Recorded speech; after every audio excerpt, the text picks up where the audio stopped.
Okay, good morning everyone. Andito na naman tayo ulit sa Rusi San Marcelino upang silipin natin ang kanilang bagong model. Walang iba kundi itong Rusi Sparkle 125i. Kaya kung nag-aabang ka dito mga kaibigan, mas maganda panoorin nyo po ito para magkaroon ka ng idea sa motor na ito. Kaya let's go! Makikita natin mga kaibigan dito sa kanyang harapan. Parang hindi siya Rusi, oh. Pakaangas, kaastig. So lapitan natin mga kaibigan.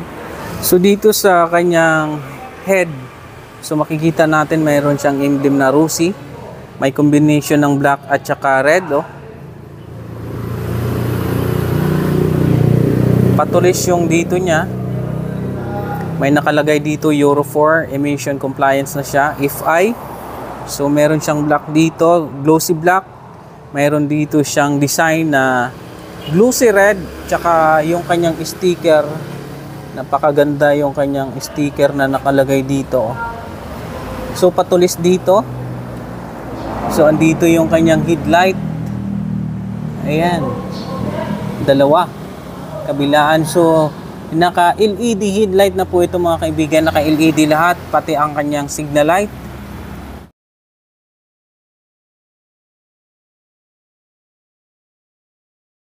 So dito sa kanyang front fender makikita natin. So meron din siyang Rusi emblem dito, glossy red. So napakaganda, hindi naman siya manipis, makapal din yung kanyang front fender. Glossy red. Pato siya naka ABS mga kaibigan. Sensor niya lang po yan, naka single caliper, disc brake. So ang sukat ng kanyang gulong sa harapan ay ito, 80 by 90 by 14. So naka 14 size na po ito. Hindi pa po siya tubeless mga kaibigan, pero pwede nyo rin pong gawing tubeless. Dito sa kanyang ilalim, oh malinis. So dito sa gilid niya mga kaibigan, may nakasulat na Rusi, tapos FI. Ganon din yung design ng kanyang sticker. So magandang scooter ito mga kaibigan, 125. Malaking tignan, hindi siya kagaya doon sa mga kanilang Royal, kanilang Flex, Passion. So mas malaki po siya doon, ang kanyang body. So ito po yung footboard. Malawak din po yung kanyang footboard. Ayan. Ang kanyang side stand, so wala po siyang kill switch sa kanyang side stand. So malinis tignan mga kaibigan. So dito sa kanyang panel board, naka-digital na po ito mga kaibigan. Mayroon pa nga po siyang oras. So dito sa kaliwa, ito po yung kanyang preno sa harap. So ang kanyang high and low. So mayroon pa pala siyang hazard, oh. Yung kanyang busina, kanyang turning light. Sa kabila, meron siyang kill switch dito. Meron siyang, ito yung kanyang electric start. So meron din po siyang sticker dito na Rusi.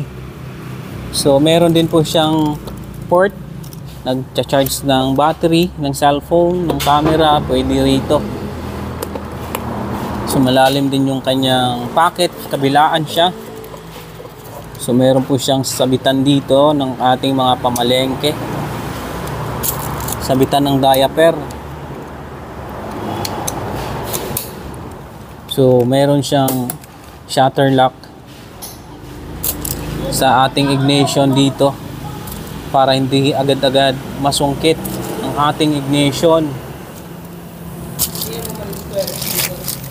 So dito sa kanyang gilid may nakasulat Sparkle 125i. So maganda talaga siya mga kaibigan, glossy. Ayan. Dito tayo sa likod. So itong tail light niya mga kaibigan, meron siya ditong kulay red. So naka-LED na po yan lahat. Pati yung kanyang signal light, naka-LED na rin. Mayroon din po siya dito itong plate light. Preno mo. ang kanyang rear fender mga kaibigan. So makapal din, no? Maganda at malapad siya. Iwas po yan sa talsik na manggagaling dito sa gulong. Lalong-lalo na palapit na yung tag-ulan. So hindi po yan basta-basta tatalsik ang putik. So tingnan natin yung gulong dito sa likod. Kagandahan nito mga kaibigan ay naka size 14 na siya. So 90 by 90 by 14. So hindi pa rin po siya tubeless, naka tube type pa rin po siya. So naka drum brake sa likod. So makikita natin napakalinis naman. Single shock absorber dito sa likod. So ito yung kanyang air filter. Kagandahan nito, mayroon siyang kickstarter. Kung halimbawa nalubat yung battery natin, hindi naman all the time mayroon tayong pambili ng battery. So pag halimbawa nalubat at wala pa tayong budget, pwede pa yung paanda rin gamit itong kickstarter. So meron din po siya ditong mudguard protector. Ayan.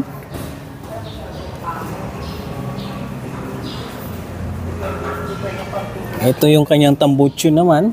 Maganda rin naman, mayroon siyang heat guard dito. So plastic yung kanyang hip guard, so hindi tayo basta-basta mapapasok kung sagi ng paa natin itong tambocho.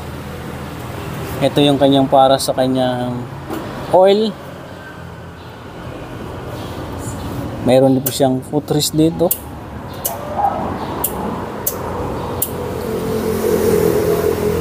Ayan.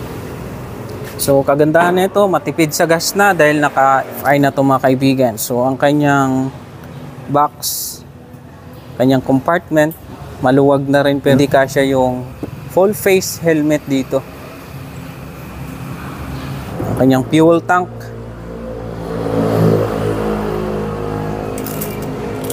Ang Rossi Sparkle 125i ay single cylinder, 4-stroke, forced air cooled horizontal overhead cam with CVT drive. Minimum ground clearance of 130 mm, length ay 1040 mm, width ay 680 mm, ang kanyang height ay 1075 mm. So ang kanyang fuel tank capacity ay 5.5 liters. Max speed of 83.6 km per hour. Ang kanyang cylinder bore ay 52.4 mm. Ang kanyang stroke ay 57.9 mm. At ang kanyang compression ratio ay 10:1. Ang kanyang maximum power ay 6.5 kW at 7,500 RPM. Ang kanyang max torque ay 9.5 Nm at 6,000 RPM. A fuel consumption of 2.5 liters in every 100 km or 40 km per liter. Maraming salamat sa inyong panunod mga kaibigan. Huwag kalimutang mag-like, mag-subscribe ka na rin para sa mga susunod pa nating mga upload. Updated ka.